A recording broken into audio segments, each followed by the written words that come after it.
fit any asese ni din and your friend say mechanic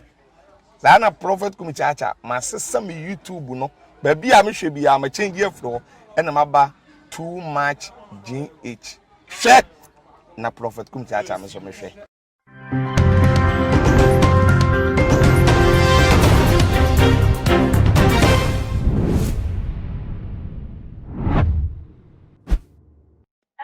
for me ma obibia akwaba ede ebatuma GHS so gana wahala jumedi ena ebre asosamo somfo munyaba EPC kapa ena nso mede ebebe so much for any etiofo na ene day jese so for penyi bi ensema enu akwesi adajes oja ne sorry dan kase mu ekaye ama atwe eye gana fo nyina aso abenu ama ene wo mo mu twa na dapa etwa ede ebono na abusia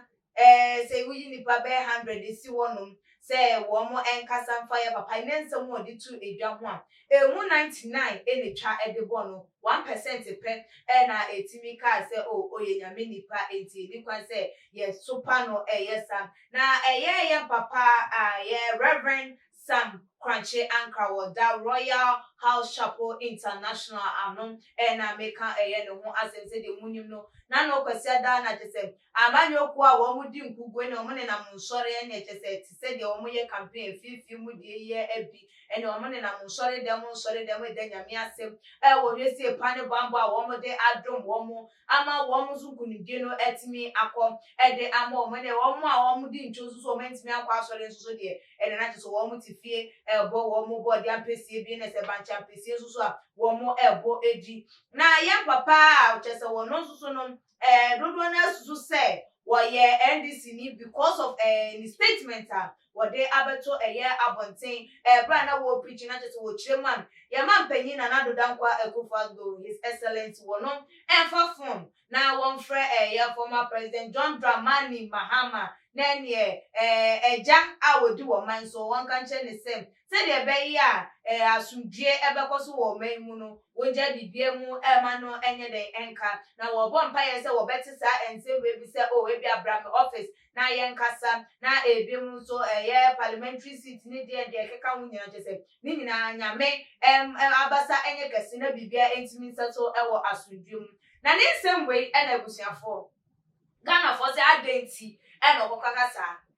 ye se akwada eni penyi se akwada di for ye penyi di for say den krampo na akwada wasem timi nye de enche penyi e wo bedwam ana se monte so say ye ka asem na akwada woni penyi na epre enya de se wasem ye de se den krampo na ye ka edema penyi nti e ba ne se na die yes of penya nka wo de nka wonim di ewonyame mu oka ede ama akwada se akwada mum asem ede chen penyi ni ti penyi mum na embo ni mu ase enye de empa ketwa mum acho ana se wombo ni mu ase enka nche ketwa se ni to hu ni se enye ne kwanso anu na no de binum so se we de nka ye ne kwanso because ye penyi ni mum ejitum na wo bo ni mu ase a ede asundue na enam ketwa no kwabo be hu se me papa na se me nua penyi mpo etimi age atum se dia abra enye no kura na se abra wondi ye fokrampo na still no age atum so bebo ni mu ase amam de ene adenti na me so menja eye enoma emu no be ka se den ko an na okan ye akire boa na se so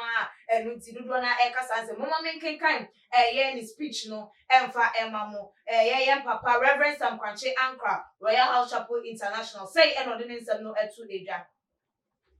I want His Excellency Nana Addo Dankwa Akufo-Addo to call John Dramani Mahama, even though I know it is the one in opposition who has to call. He is the father of the nation, so I want him to stretch a hand of peace to his opponents. He should tell John Mahama that this thing is not a fight, so let peace prevail. Can you come to my office? Let's talk. I pray that this week will happen this way. Any parliamentary seat that has come under contention, let it be settled. For way any ever panel somebody to do say like uncle Obenya nanka week we want to say ye papa ka say ebi abra me office na ne ye ntwetwe enkomo no bo mpa ye se sa di we ebesi na wotwe ne na Ghana for say ade ye meye wa na ade na ebusua ada pa twa sebio mani mu kwase ase emu chese me kasa me kan enye ense emfata se yede ensem we beba abontini titu kwampo ne sem wakwa asa kwakwa ye nyame enipa nyame anemu senior wo kanyame asem na Ghana fo ebetimi atwe na no ede awofom ewo ne nsem we ehu na se empo se wankasa yie ewo ne nsem kaye mu a odo se wakanse wonim se enye right de nenso so se wakwakwa ye panyin de wakan anka na se wotene ne nsa ya asundwe na anka bibia ebetimi ayedi anka wedie yehu ne se wa tre eye na adwen enam se ya adwen che ye wo democracy mo kabi ma menka bi amamu enti wa tre na adwen ti wo pam ena wo fa ena ye mampani so pa ena wo tie open so a wo ntie enti nka hu nya se nka ye ntimamu fom ye betwi ensem yi ewo eye efom a se ye begu ye papa yi eni mu ase ase de nyame enwo sere bi eni eye ne so enu nti no dodo na ensem a wo mode eba no ama ye Ghana fo bi no hu ne se emuko empompo se wonyenyenyenyenye krampa the fact say we nyame nipa the fact say wo kanyame asem the fact say wo gina eye nyame hia demu eka nsem enye enipa eka nyame tirimupo ede kire ne manko ade nka yafa sa ni die no ka no die nka Ghana fo ka yemfa ema ye papa yi say all those that were kind and from so won't dear nanso and so we in a mini penny and said what can you mean some kayafanya me friendly na kayanka ya no emfa entuma na se kayanka hwe se wo bibika kwampa nka nya no comment section ase na ye baba ba kire se ye nsoso ye wo ho nya comment section ase na ye baba ba kire se wankasa ye nu nti ye bedi na tem aka ma ebi aka eye ne yire ne ma ani ebi mu nsoso abusua wo firi mu ene de ye ne sa na anye eyie na abusua se de ye papa yi eken se asundie ebetimi aba se pepepe ye ebetimi aba ye nim se NDC amanyoko no enye wo maje se wo moje eye defeat yi atum ena campaign ye protest ena ekoso abreni abrebie na wo pie mu ahama ye bi koso ye nkramontin so maya ti wo mugu monti je se eno mo bebre na dodo na eye just to say one more ena edi nkunim NDC ena wo sa konya no everyday ebebesi wo mo na so enti senke ye papa say the walking say the nokure ananse pepepe ya sundwe betimi abai say mampanyi ever phone na wo fra sanka no de boni bia enim utwa wo ketrema na wo bia yenim say wo nre nem bia wo fra no ene na kasa ma sundwe aba enum ema konya na waje atena wo na so no ananse ye de wasi so no eno ema ne nyede yenyi wo mfiri so say wo fa phone e de afre de nka no de anka enti bibia emfa emfu na so akwakwo ye say